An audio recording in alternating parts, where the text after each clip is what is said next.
தமிழ்ல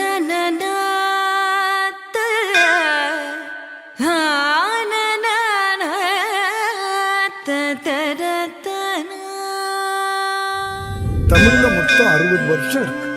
நாம பிறந்து 60 வருஷம் கழிச்சு நாம பிறந்த அதே வருஷம் திரும்பி வரும். இப்ப சோபகிருத ஆண்டு நடக்கும். இதே மாதிரி நான் பிறக்கும் போது இதே சோபகிருத ஆண்டு நடந்திருக்கும். ஒருத்தருக்கு முழுசா 60 வயசு கடந்து 61வது வயசு வரும்போது அவன் பிறந்த அதே தமிழ் வருஷம் திரும்பி வரும்.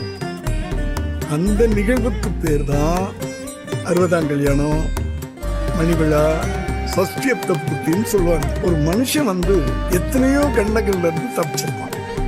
அத்தனை கண்டத்துல இருந்து தப்பிச்சு 60 வயசு உயிரோட இருக்கிறதுன்றது கடவுள் கொடுத்த வரம் தானம்மா. அதுக்கு கடவுளுக்கு முதல்ல நன்றி சொல்லணும். ரெண்டாவது, எந்த பிள்ளைங்களும் அப்பா அம்மா கல்யாணத்தை பார்த்துருக்க மாட்டாங்க இல்லையா? அந்த பிள்ளைங்களுக்கு பெற்றவங்க எல்லாமா இருந்து எல்லா கடமையும் பண்றாங்க இல்லையா? அதே பிள்ளைங்க தாய் தகப்பனுக்கு திருப்பி செலுத்த வேண்டிய நன்றி தான் இந்த சடங்கு 60ஆம் கல்யாணம்.